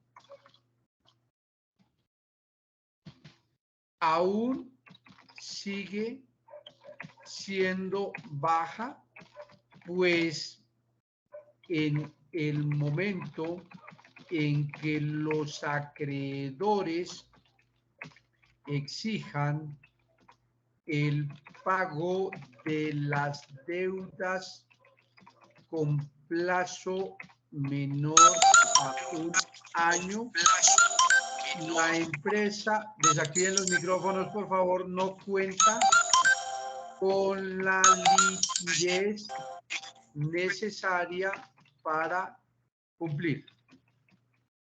¿Listo? Como yo soy buen digitador, yo lo puedo hacer acá. Pero la recomendación es que lo pueden digitar acá. Mira, aquí se me fue un error. Y lo pasan a Word, miran que no tenga errores y lo vuelven a copiar. Fíjense que aquí se me fue una, y eso que soy buen digitador, se me fue un error. Voy a poner un poquito más pequeño para que se vea solo el texto. Y ya. Fíjense que aquí yo hice la interpretación, el análisis y establecí las implicaciones del resultado de la razón corriente. Lo mismo debo hacer con todos. Entonces, cuando yo ya tengo todos estos análisis, ahí sí yo ya puedo hacer el informe de diagnóstico. ¿Y entonces qué vamos a hacer? Bien, pero aquí voy a hacer un stand-by. Ya todos diligenciaron el formulario de asistencia, compañeros. ¿Quiénes no han diligenciado el formulario de asistencia? Tutor, buenas noches. Yo todavía no lo he podido diligenciar porque no sé por qué no me sale la ventanita de chat. En la parte superior derecha de la pantalla aparece mostrar conversación y ahí está. Diego dice que no, voy a compartir nuevamente. Claro que ahí está. Creo que el último mensaje que hay, no. Voy a copiarlo nuevamente, pero arriba está. Sin embargo, voy a copiarlo nuevamente el formulario de asistencia. ¿Listo? Lo acabo de enviar nuevamente. Ahí está. Se ve hasta el cabezote del formulario. ¿Listo? Para que intente, por favor, Diego y los demás, por favor. Carlos Alberto. Carlos Alberto pregunta que si la grabación será compartida. Claro que sí, se está grabando y yo seguramente mañana les compartiré la grabación. Creo que es más fácil subirlo a YouTube y ahí para que ustedes la consulten. ¿De acuerdo? Listo. Por favor, quienes no han diligenciado la asistencia, lo hacen. Bien, voy a explicarles entonces cómo es la mecánica que yo les sugiero a ustedes para que construyan el informe de diagnóstico. Quienes tengan el micrófono abierto y vayan a intervenir, lo pueden hacer. Si no, por favor, lo dejan cerrado. Bien. ¿Qué voy a hacer yo acá? Esto es procedimental, metodológico. Voy a hacer cuenta, ojo con lo que estoy haciendo, voy a hacer cuenta que estos textos que tengo acá para mis indicadores financieros es la interpretación del resultado o de los resultados. Pongamos entonces que yo voy a tomar solo estos, que yo ya hice la interpretación de los resultados de todos los indicadores financieros. Sencillamente los tengo ahí, suponemos que aquí los tengo, ¿verdad? Entonces, como ya esta plantilla justamente lo que está diseñada es precisamente que haga paso a paso todo el desarrollo de los ejercicios y para que también paso a paso se vaya construyendo el informe de diagnóstico financiero. Entonces, ¿qué hago yo? Voy a tomar todos la interpretación de los resultados y lo paso aquí a un Word. Va a pasar la plantilla o las celdas y entonces yo lo que voy a hacer es tomar esa tabla que se me generó automáticamente y le doy acá en la pestaña presentación de Word y le digo a Word, que es tan inteligente, que me lo convierta en texto y puedo señalar marcas de párrafo o tabulaciones. Y fíjense que acá ya me trajo todos los textos que yo puedo editar. Le voy acá a dar párrafo y le digo que antes de cada párrafo me ponga 12 puntos y después de cada párrafo 12 puntos y miren que él me deja la distancia. Como por defecto tomó el idioma inglés, entonces le voy a decir que me lo cambie para español y no me muestre los errores. ¿De acuerdo? Es que aquí tengo error de digitación. Pero, profe, ahí estás compartiendo lo de Excel. No. Estoy compartiendo lo de Excel. Voy a hacerlo en Word nuevamente. Espérenme, yo dejo de compartir y comparto la pantalla nuevamente. ¿Listo?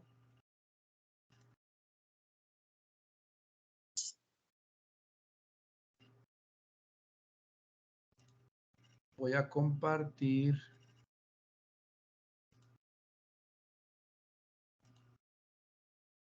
la ventana en Word. ¿Listo? Bien. ¿Están viendo el Word, compañeros? Sí, señor, gracias. Listo, bien. Voy a agrandar aquí la fuente y voy a hacerlo nuevamente. ¿De acuerdo? Concentrados acá, esto es un procedimiento muy sencillo, pero a veces si uno no lo sabe hacer, pues le queda la dificultad. Tengo abierto un Word, entonces tomo mi Excel, los textos de Excel, como vieron hace un momento, las celdas y las copio y las pego en el Word. Fíjense que aquí en el Word lo que están observando es que yo copié todas esas celdas.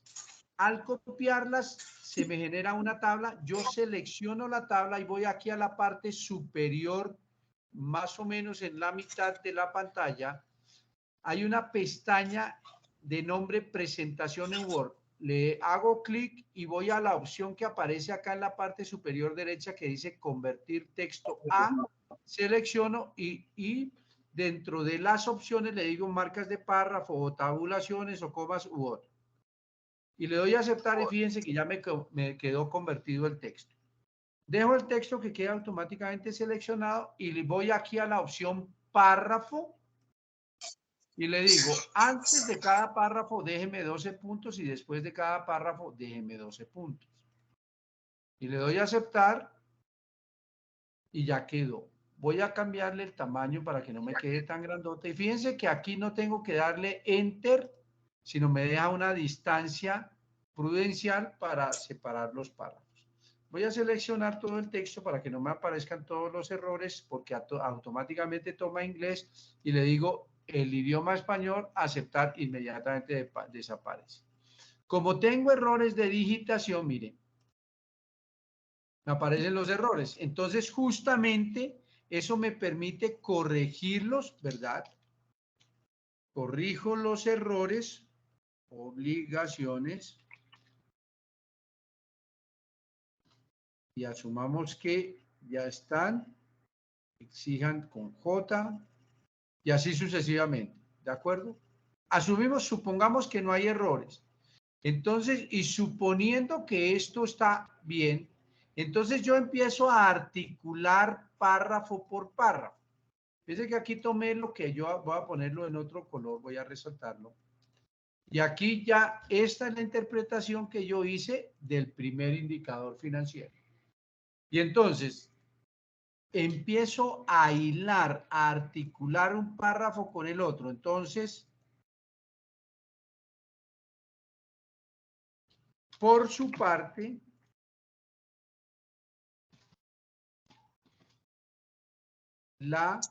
¿cuál es el segundo indicador? ¿Quién me dice rápidamente? ¿Cuál es el segundo indicador financiero que tenemos ahí? ¿Nadie? Por su parte, la razón de tesorería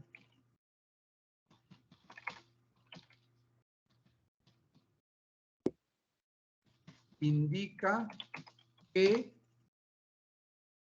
y como yo ya había redactado esto, esos son los textos de la interpretación que tengo allá, voy a ponerlo en rojo. Entonces, fíjense que aquí lo que hice yo fue articular este segundo párrafo al primero y así sucesivamente, de manera que quede un discurso coherente, ¿cierto? Un discurso hilado, se llama en técnicas de escritura. Hilar es como tomar la hebra de hilo, lo que hacen las señoras para cuando tejen. Entonces es con una sola hebra, un solo hilo conductor, yo armo el discurso, yo armo la descripción de la situación actual de la empresa de acuerdo con los indicadores. Cuando yo tengo ya el texto en Word, asumamos que el texto ya fue totalmente elaborado, entonces copio y pego el texto en mi plantilla. Voy a dejar de compartir el Word porque es que no he podido compartir toda la pantalla y voy a mostrarles el Excel.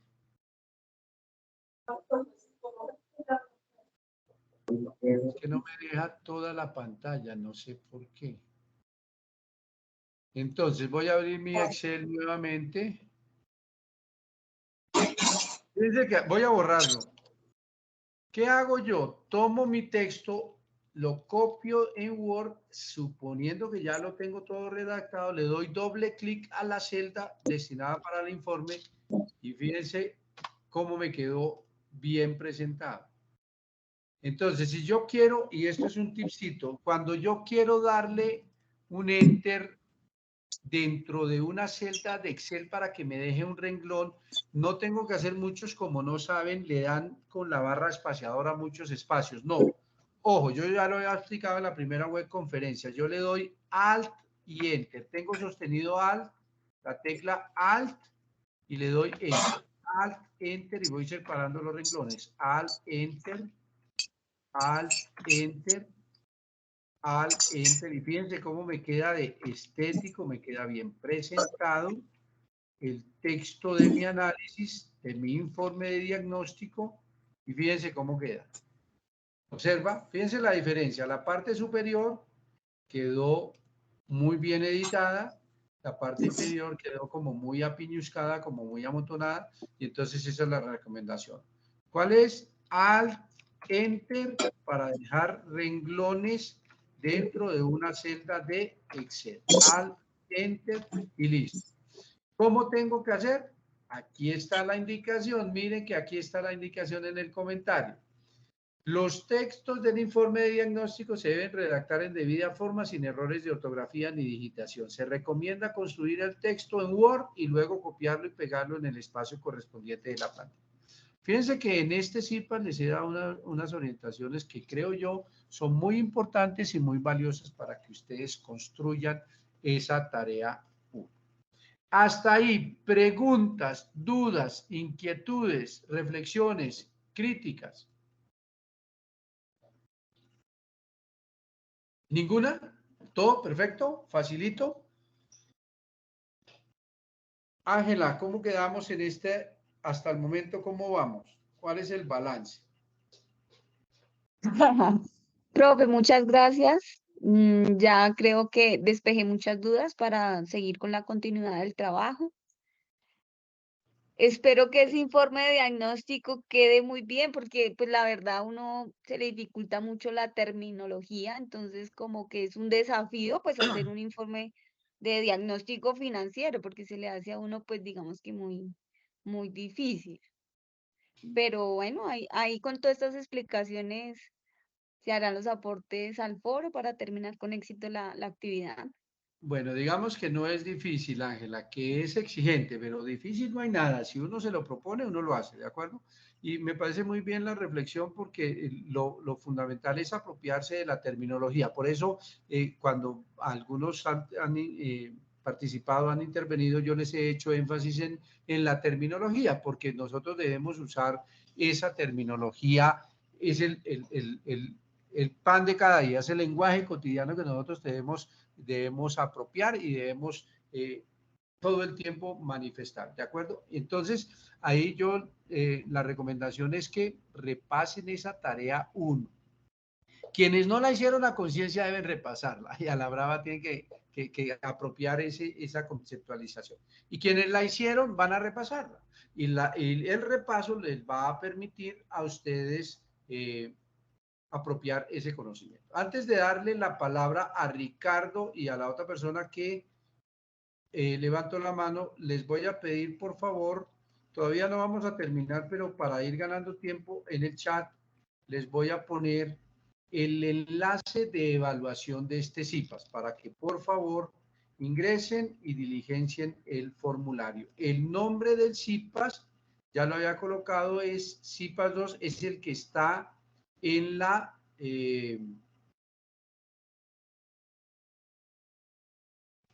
el que está en la invitación que les envié por muchos medios y varias veces. Voy a colocarlo acá nuevamente para que registren allá. El nombre del CIPAS es el siguiente. CIPAS número 2, diagnóstico financiero. Y el profesor, el querido profesor que desarrolla el CIPAS soy yo, Ludwig Alexander Sánchez Vargas, que también soy el director del curso. ¿De acuerdo? Bien. Pidieron la palabra Ricardo y César. Adelante, Ricardo. ¿Cuál es la inquietud, la reflexión? Mientras tanto, por favor, vamos diligenciando la evaluación. Adelante, Ricardo. Gracias, profe. No, antes que nada decirle que muy bien explicado. Muchas gracias por eso. Creo que más de uno de los compañeros salió de dudas, ¿cierto?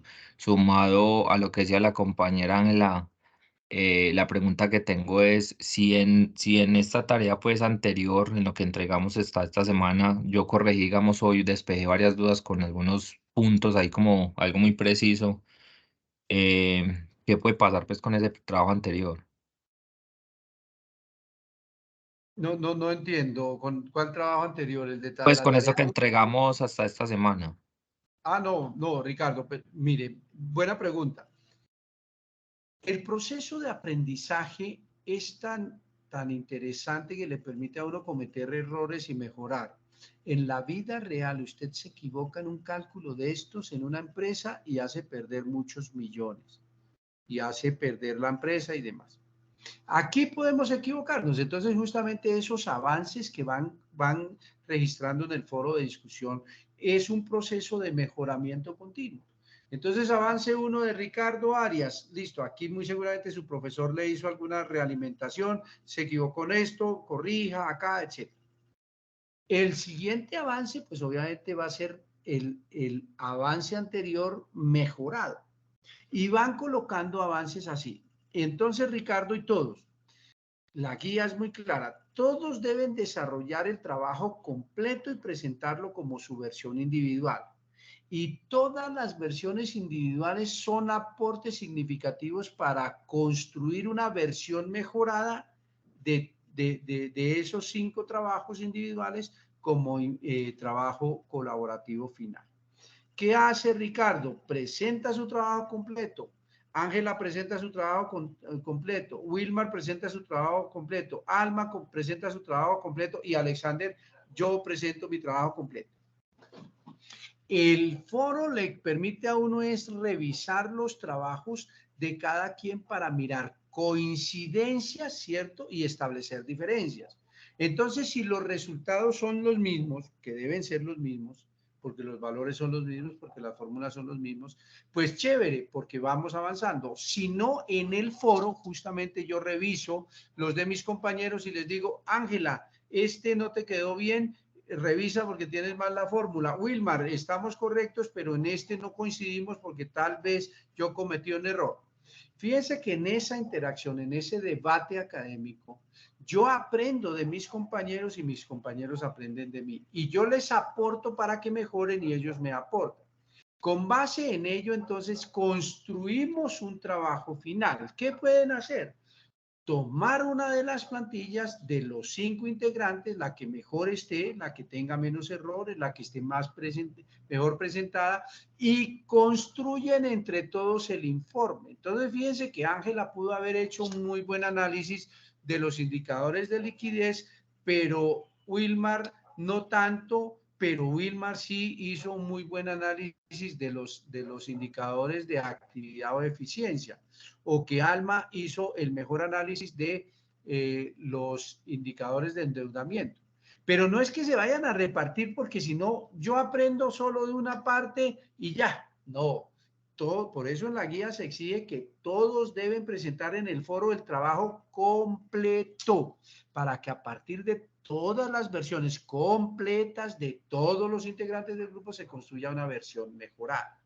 Entonces, Ángela, fíjese que esa apropiación de la terminología y esa apropiación de la conceptualización y sobre todo de lo que significa cada indicador es la que nos permite a todos construir entre todos un informe de diagnóstico final, que es el trabajo colaborativo en el que todos aportamos y seguramente todos ganamos, porque hoy Ángela es una dura para la interpretación de los indicadores financieros de liquidez y Wilmar los de eficiencia de actividad y Alma los de endeudamiento. Entonces eso me permite a mí fácilmente apropiar y mejorar mi interpretación, y yo que soy duro para los indicadores de rentabilidad, pues interpreto esos indicadores de rentabilidad. Y seguramente Ricardo interpretó los inductores de valor, entonces entre todos vamos a hacer el trabajo, ¿de acuerdo? Bien por esa pregunta, bien Ricardo por esa intervención.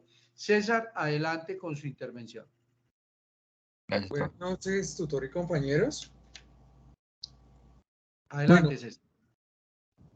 Bueno, pues muchas gracias. No, digamos que quería tomarme el espacio para agradecerle porque yo en días pasados había enviado ya el aporte y efectivamente en la plantilla vi el detalle de las observaciones o del feedback del tutor y por supuesto después de tener ese encuentro uno se da cuenta que sí es complejo, porque desde luego es complejo, todo lo que uno está aprendiendo es complejo en el sentido en que nunca lo ha visto antes. De hecho, desde el mismo momento cuando empezamos a buscar los conceptos, creo que muchos nos encontramos con la sorpresa que no fue tan fácil encontrar los conceptos o la definición a la primera tarea. Pues con este encuentro, este CIPAS, tutor, creo que es muchísimos interrogantes en torno a las observaciones que recibí del trabajo, pero también de lo que me falta por hacer. Así que no pasa más que agradecerle por el espacio. Vale, César, y su intervención me da pie para varias cosas. Miren, el trabajo autónomo que exige el proceso de aprendizaje en la universidad es chévere, pero es exigente. No crean que es fácil, y no es fácil no porque nosotros queramos hacerlo difícil, no es fácil porque es exigente en la medida en que el mundo real exige este tipo de saberes para desempeñarnos. César, ¿qué está estudiando? Ingeniería industrial. Vale, bien. Buen punto, porque los ingenieros industriales no enfatizan en estos temas contables y financieros, pero los administradores sí. Entonces, muy seguramente a César de pronto le cuesta un poco más porque César no ha visto contabilidad, o si vio de pronto alguna contabilidad fue muy sencilla frente a la contabilidad que nosotros vemos como administradores de empresas, ¿de acuerdo? Pero justamente el trabajo colaborativo nos permite eso. Ahora, César, es clave la tarea 1 porque en esa conceptualización es donde está digamos que la ayuda para la interpretación de los resultados de los indicadores financieros y de los indicadores inductores de valor. ¿De acuerdo? Entonces, fíjense que es un proceso secuencial. Ahora, para esta actividad hay 41 días, si no estoy mal, de plazo, o sea, tiempo suficiente. ¿Qué error cometemos nosotros? Que dejamos para último momento. ¿Qué hice yo? Programar este CIPAS hoy, faltando 12 días para el vencimiento del plazo de entrega de esta tarea 2. O sea, tiempo suficiente para hacerlo. Fíjense que los cálculos finalmente no son tan complejos. Claro, nos podemos equivocar, pero entonces César y todos, si no han avanzado en esos cálculos de los indicadores financieros y de los inductores de valor, fíjense que también los cálculos para análisis vertical y horizontal son supremamente sencillos. Pero claro, nos podemos equivocar, más si no estamos familiarizados con la temática, con la terminología y de pronto tenemos debilidades con Excel. Pero lo que sí es claro es que si yo empiezo desde hoy y ya hoy calculé los indicadores financieros, envío el avance al foro para que mi profesor me revise, me ayude a identificar si hay errores o no y con base en esas observaciones y en esas indicaciones de mejoramiento que me hace mi profesor o mi profesora, pues yo corrijo, hago el siguiente avance, Ricardo, y quien me preguntó antes, hago el siguiente avance ya con las correcciones y yo incluyo el cálculo de los inductores de valor. Con eso ya mi profesor sabe en qué tenía errores, me hacen la realimentación, listo, tengo correctos los resultados de los indicadores, a partir de ahí yo empiezo a hacer la interpretación. Y fíjense que la interpretación, pues obviamente es, digamos que un tanto más exigente, porque los cálculos usted los hace rapidito. Fíjense que yo en una explicación, a una sola pregunta que me hizo Alejandra, con esa sola explicación o para dar esa explicación tuve que calcular como 8 inductores de valor más. Pero ahí estuvo rápidamente, entonces la exigencia está en la interpretación de esos resultados. Si hicieron a conciencia la tarea 1, ahí tienen información valiosa. ¿De acuerdo? Entonces fíjense que es un trabajo secuencial. Compañeros, ¿ya diligenciaron la asistencia? Por favor, quien no lo haya hecho, que lo haga enseguida. Y quienes no han diligenciado la evaluación de este CIPAS, para que lo hagan. Y los escucho, si tienen más inquietudes, si tienen más dudas, si tienen más comentarios, bienvenidos. Aprovechen estos espacios son chéveres para que dialoguemos. Aquí no es que el profesor se las sabe todas, sino que el profesor facilita el proceso y ustedes bienvenidos con esas intervenciones, con esas críticas, con esas reflexiones, que eso nos permite profundizar. ¿De acuerdo? Entonces, dudas, inquietudes. Profesor, buenas noches. ¿Quién me está hablando que no lo veo en la pantalla? Wilfredo. Adelante, Wilfredo. Profe, referente a la evaluación del CIPAS, me aparece solamente el recuadro de correo, escuela y zona, pero no me aparece el nombre suyo. No sabría. Le va dando siguiente, ahí va saliendo el resto de preguntas. Correcto. ¿Hay varias hojas? Sí, es que son, el formulario tiene como tres hojas, creo que son, 3 páginas, ¿de acuerdo? Ah, sí, Pensé sí. Que de pronto no. Listo, Wilfredo.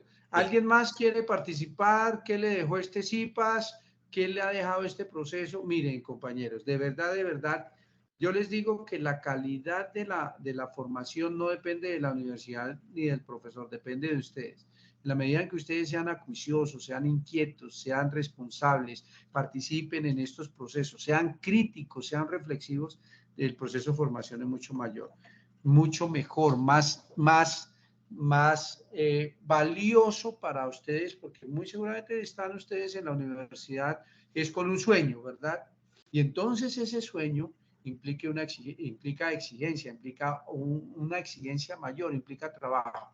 Y el trabajo de ustedes es esto, estar con nosotros, estar trabajando permanentemente, continuamente y sobre todo asistiendo a estos espacios, pero empezando a desarrollar las actividades desde el primer día que se abre el foro. No a lo último, porque a lo último ustedes desaprovechan esas oportunidades. ¿De acuerdo? ¿Quiénes hacen falta por diligenciar la asistencia y la evaluación del CIPAS? Entonces, si ya lo diligenciaron, les agradezco inmensamente. Si no tienen comentarios, dudas, inquietudes, preguntas, entonces les agradezco inmensamente la participación, les agradezco inmensamente el tiempo, pero más les agradeceré que estas explicaciones les sirvan para hacer un excelente trabajo y ojalá todos obtengan la mejor calificación. Si no es más, entonces, compañeros, les deseo muy buenas noches, que les queda un material que les compartiré la grabación para que ustedes lo repasen y pues bueno, le cuenten a sus compañeros qué hicimos y que vean la grabación de este CIPAS. Compañeros, muchas gracias. Señora.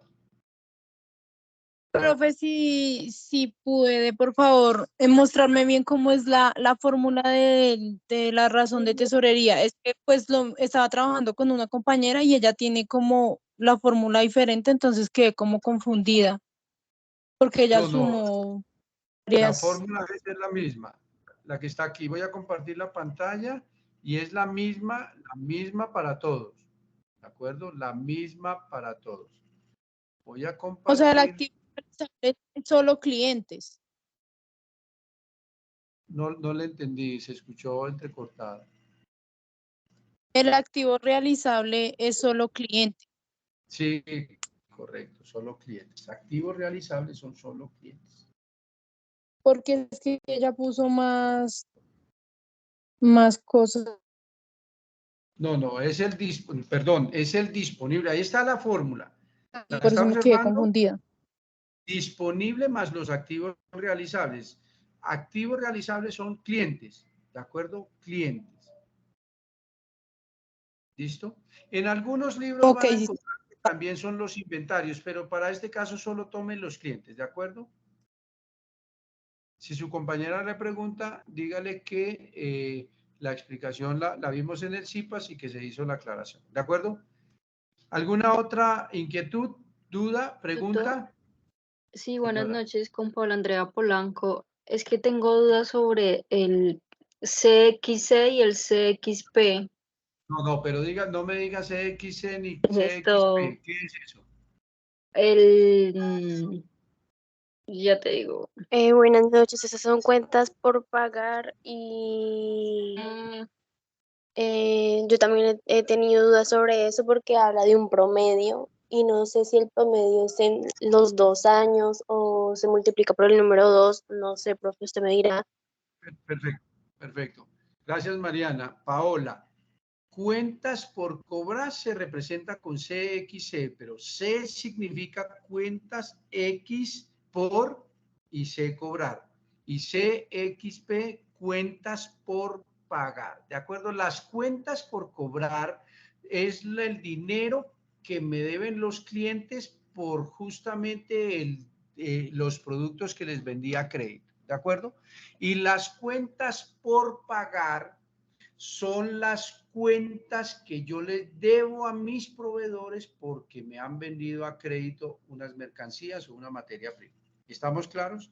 Ahora, para el cálculo de los indicadores de, por ejemplo, la razón de la rotación de cartera, la rotación de inventarios y la rotación de proveedores, les están pidiendo un promedio, ¿verdad? Entonces, ojo para el promedio. Por ejemplo, para el cálculo de la rotación de inventarios. Para la rotación de inventarios me dicen que los días de inventario son iguales al inventario promedio multiplicado por 360 dividido entre el costo de ventas.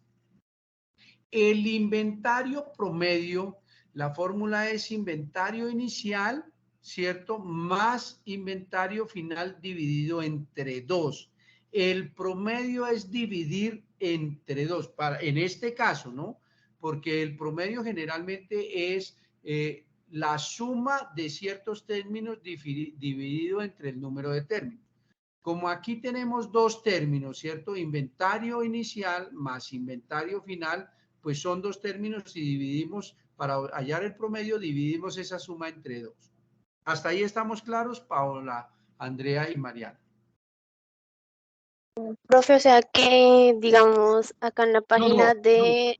No, pero espere, Mariana. ¿Hasta ahí está la explicación clara? Sí, señor. Listo. Entonces, ojo y ya le atiendo la pregunta. Inventario promedio es igual a inventario inicial más inventario final dividido eso entre 2. Entonces yo utilizo paréntesis para hacer la suma, inventario final, inicial más inventario final, cierro paréntesis dividido entre 2. ¿Claros hasta ahí? Ahora, en el año 1 no hay un dato del inventario final porque el inventario, perdón. En el año 1 no hay un dato del inventario inicial porque el dato que tenemos es el inventario al final del año.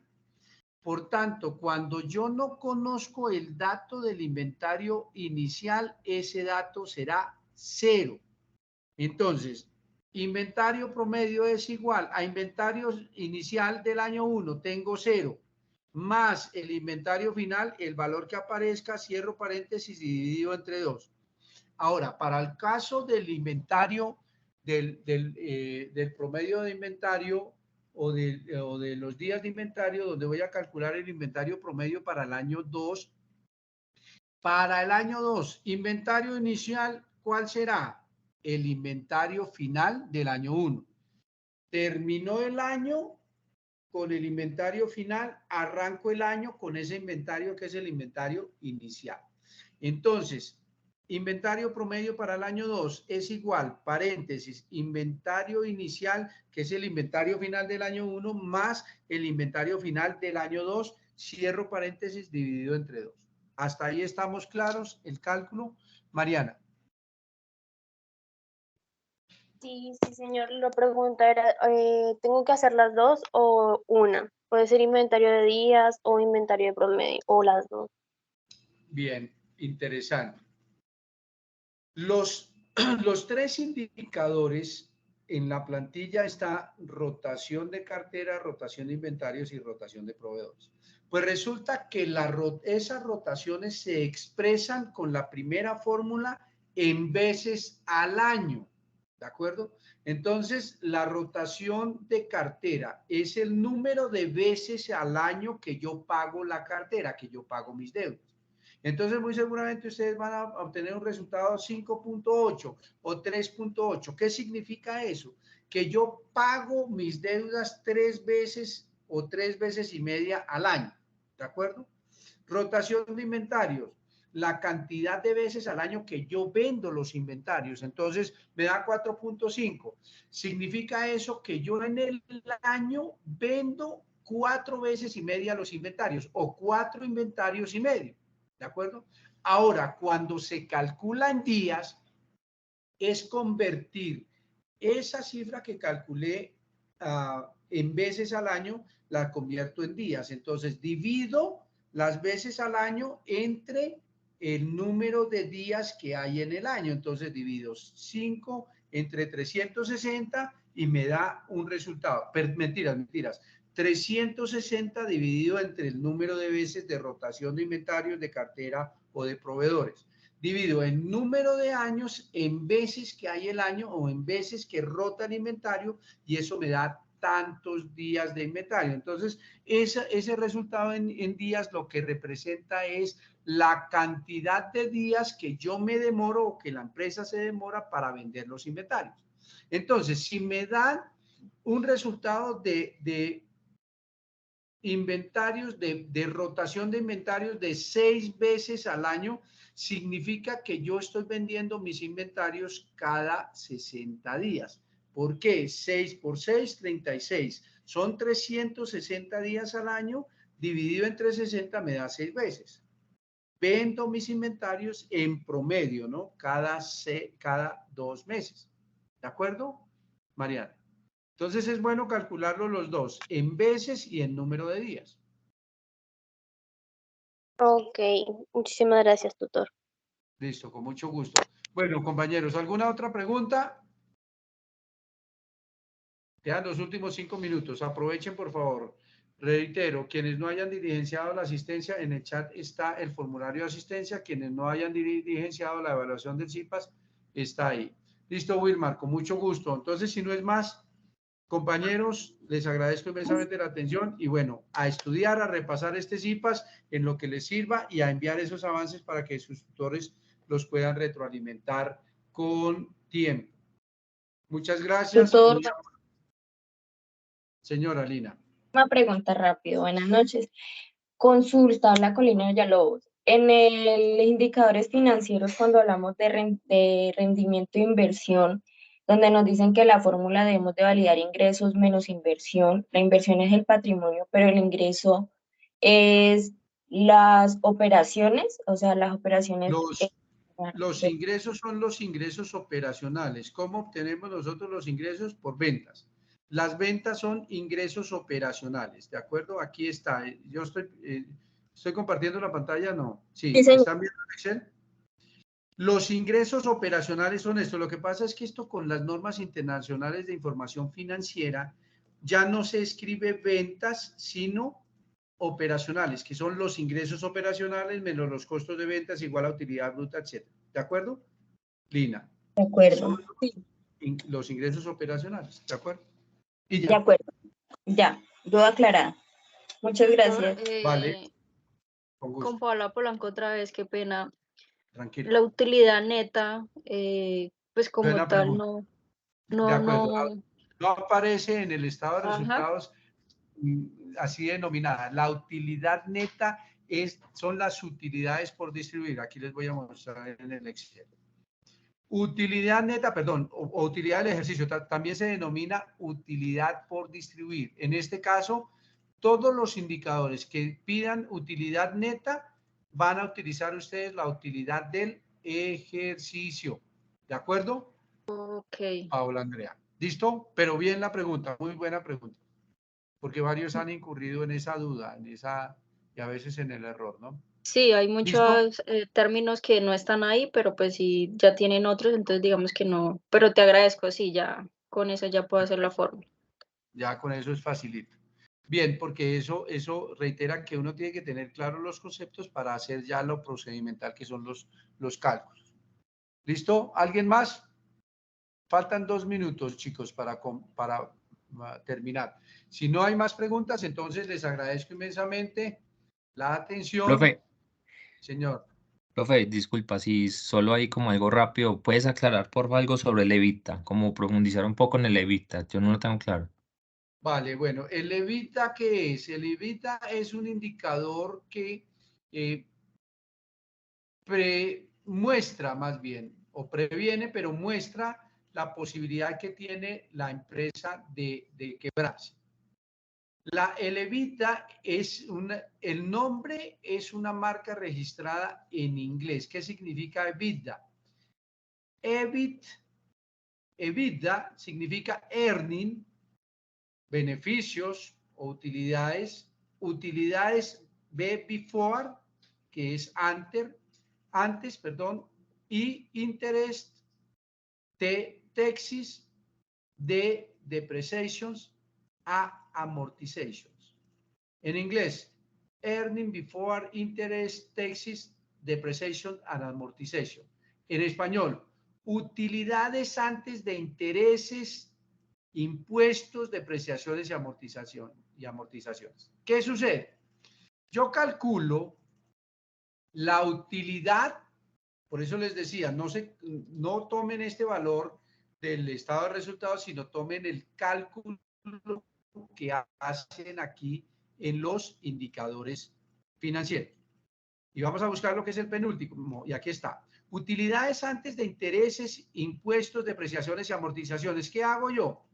Tomo la utilidad bruta menos los gastos operacionales de ventas, menos los gastos operacionales de administración, y a eso le sumo los intereses, los impuestos, las depreciaciones y las amortizaciones. En últimas, ¿qué hace el EBITDA? El EBITDA, para que ustedes tengan en cuenta en la interpretación, lo que hace es mostrar la capacidad que tiene la empresa para generar recursos. ¿Cómo genera recursos? Pues a través de los ingresos. Como yo ya le quité a los ingresos operacionales los costos de ventas, tengo la utilidad bruta. Y a eso le quito los gastos operacionales de ventas y le quito o le resto los gastos operacionales de administración y le sumo los intereses, le sumo los impuestos y le sumo las depreciaciones y las amortizaciones. ¿Por qué le sumo eso? Porque esos son recursos, es dinero que yo tengo, que ya pagué, pero como estoy midiendo la capacidad que tiene la empresa para generar recursos, entonces yo le sumo le quito los gastos de venta, le quito los gastos de administración y a esa utilidad bruta que ya le desconté los costos de ventas o los costos de producción, le sumo eso que yo pagué. ¿Qué pagué? Intereses, impuestos, depreciaciones y amortizaciones. Y ese EBITDA lo que me muestra es la capacidad que tiene la empresa para generar ingresos, para generar dinero. Y con eso les estoy dando ya prácticamente la interpretación de ese resultado, de ese indicador. ¿De acuerdo? ¿Resuelta la duda? Sí, profe, está bien. La única que me queda es en Listo. intereses, ahí se saca el interés por cada periodo, por cada año. Claro, por cada año, correcto. Ok, Fíjense que aquí yo tengo que tomar los intereses del año 1, aquí los intereses del año 2. Lo que pagué por intereses, ¿dónde lo encuentro? En la tabla de amortización. Mire, aquí está ya sumado. El año 1 está acá y el año 2 está acá. ¿De acuerdo? ok. Facilito. Gracias. Muy buena explicación, profe, muy buena Bueno, clase. muchachos, con mucho gusto. Muchachos, entonces nos hablamos, pilas, muy inquietos allá con sus tutores, adelante con esas preguntas y con esos avances en los foros. Cuéntenle a sus compañeros lo que hicimos en esta tarea. ¿Listo? Chao, compañeros. Gracias, buenas noches. Gracias, tutor. Gracias. Gracias. Bueno, Gracias, chao. profe. Gracias. Mucho gusto. Doctor,